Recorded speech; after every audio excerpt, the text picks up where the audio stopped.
Bismillahirrahmanirrahim. Assalamualaikum warahmatullahi wabarakatuh.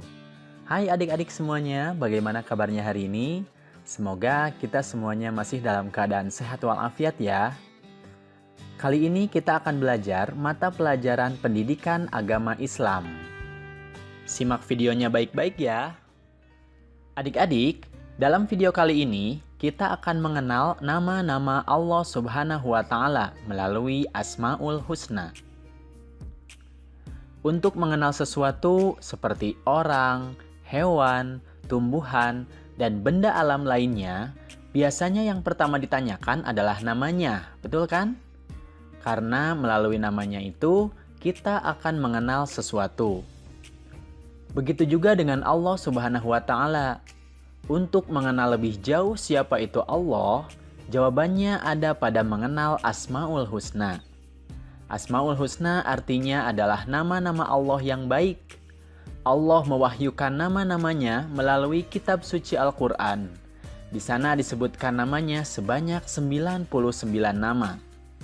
Nah, untuk kali ini kita hanya membahas 4 Asmaul Husna saja, yaitu Al-Mumit, Al-Hayyu, Al-Qayyum, dan Al-Ahad. Semoga kalian bisa memahami makna dari masing-masing Asmaul Husna tersebut dan mengambil hikmahnya ya. Al-Mumit artinya adalah yang maha mematikan. Dalam Al-Quran disebutkan, A'udzubillahi minasyaitonirrajim, huwa yuhyi wa yumitu wa ilaihi turja'un. Dialah yang menghidupkan dan mematikan, dan hanya kepadanyalah kamu dikembalikan. Quran Surat Yunus ayat 56. Tentang Al-Mumit ini, Allah Subhanahu wa Ta'ala telah menjelaskan dalam firman-Nya, setiap yang berjiwa akan merasakan mati. Quran Surat Ali Imran ayat 185. Dari ayat tersebut, kita dapat mengetahui bahwa manusia, hewan, dan tumbuhan akan mati. Tidak akan ada manusia yang bisa lari dari kematian. Akan tetapi, kematian bukanlah sesuatu yang harus ditakuti, karena kematian adalah tangga menuju kehidupan yang abadi. Lalu, bagaimana sikap dan perilaku kita dalam mengakui bahwa Allah itu Al-Mumit? Allah akan mematikan semua makhluk yang bernyawa, termasuk manusia. Dan setelah mati, kita akan menjalani kehidupan yang abadi, yaitu di akhirat. Nah, tugas kita sekarang adalah mempersiapkan diri agar di akhirat kelak kita hidup bahagia. Bagaimana cara mempersiapkannya? Bila kita ingin bahagia, maka kita harus mengikuti perintah Allah Subhanahu wa Ta'ala dan Rasul-Nya. Misalnya rajin sholat, rajin membaca Al-Quran, rajin belajar, serta patuh dan hormat kepada orang tua dan guru. Kemudian jauhi yang dilarang oleh Allah Subhanahu wa Ta'ala dan Rasul-Nya. Misalnya mencuri, berkelahi, dan menyakiti orang lain. Selain itu, biasakan berdoa kepada Allah Subhanahu wa Ta'ala, Ya Allah, Ya Mumit, wahai Tuhan yang maha mematikan, matikanlah kami nanti dalam keadaan husnul khotimah atau mati dalam keadaan akhir yang baik. Amin ya Rabbal Alamin. Kemudian yang kedua adalah Al-Hayyu. Kita baca bersama-sama, Al-Hayyu. Al-Hayyu artinya adalah yang maha hidup. Dalam Al-Quran disebutkan, A'udzubillahi minasyaitonirrajim, Allahu la ilaha illa huwal hayyul qayyum. Allah, tidak ada Tuhan yang berhak disembah melainkan Dia, yang maha hidup kekal lagi maha berdiri sendiri. Quran Surat Al-Baqarah ayat 255. Al-Hayyu ini mengandung arti bahwa Allah Subhanahu wa Ta'ala hidup kekal selamanya. Dan Allah Subhanahu wa Ta'ala juga yang memberi hidup makhluknya termasuk rezeki di dalamnya. Hidup atau mati seseorang ada di dalam kekuasaan Allah Subhanahu wa Ta'ala. Contohnya, berapa banyak orang yang sedang mengalami sakit berat, tapi Allah masih berkehendak memberikan kesempatan untuk hidup. Sebaliknya, sering kita melihat orang tidak sakit atau kondisi dalam keadaan sehat walafiat, tapi tiba-tiba saja terdengar sudah meninggal dunia.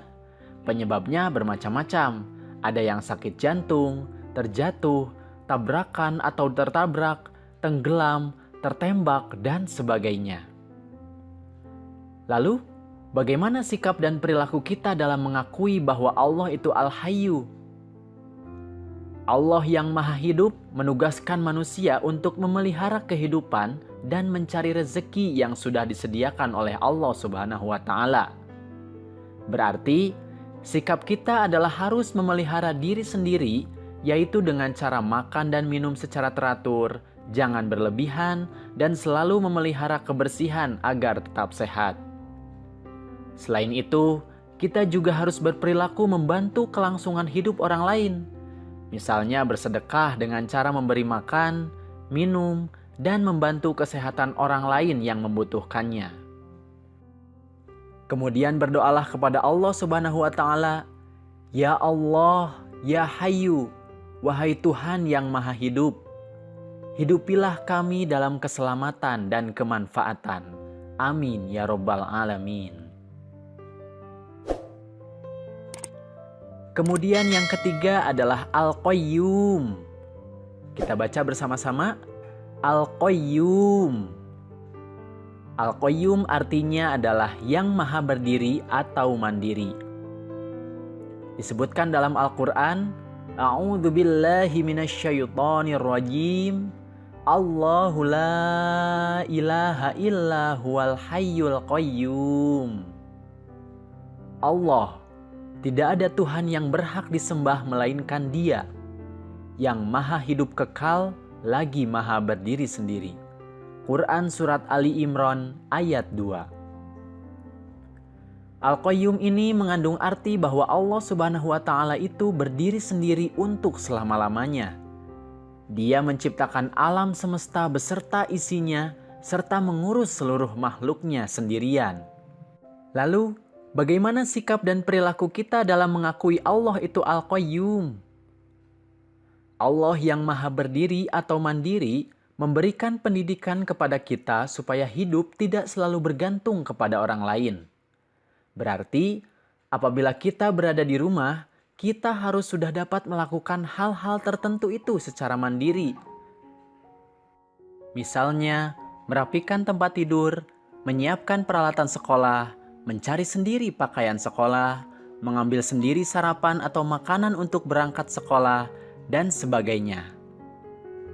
Kemudian nantinya jika sudah dewasa, hidup kita harus punya semangat mandiri dalam segala situasi dan kondisi. Mendapatkan uang sendiri, mencukupi kebutuhan sendiri, dan sebagainya.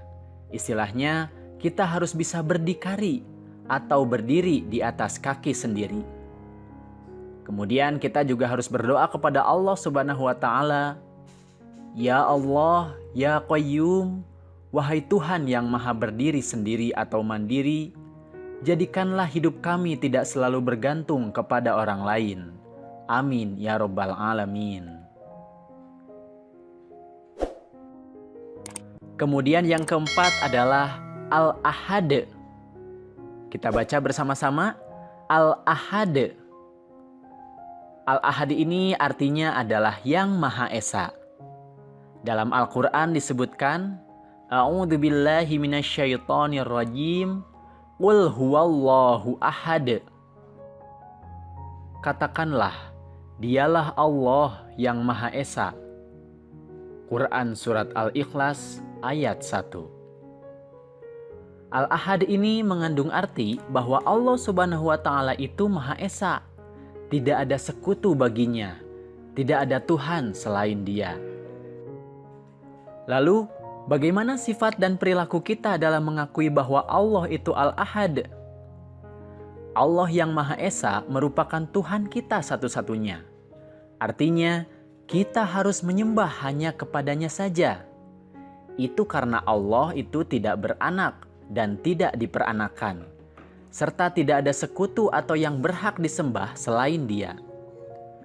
Kemudian, kita harus menjauhi sifat syirik, yaitu sikap menyekutukan Allah Subhanahu wa Ta'ala. Kita tidak boleh menyembah atau menganggap Tuhan kepada makhluk ciptaannya, seperti jin, pohon, patung berhala, dan lain sebagainya. Kemudian kita juga harus senantiasa berdoa, Ya Allah, Ya Ahad, Engkaulah Tuhan satu-satunya. Tiada sekutu bagimu. Engkau tempat meminta, jauhkanlah kami dari sifat syirik. Amin ya Rabbal Alamin.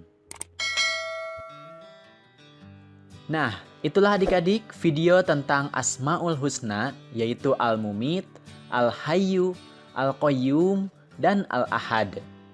Semoga kita bisa mengambil hikmah dari pelajaran ini, serta menunjukkan pengakuan kita terhadap Asmaul Husna tersebut dalam kehidupan sehari-hari. Itu saja yang bisa kakak sampaikan. Terima kasih atas perhatiannya. Mohon maaf apabila ada kesalahan. Billahi taufik wal hidayah. Wassalamualaikum warahmatullahi wabarakatuh.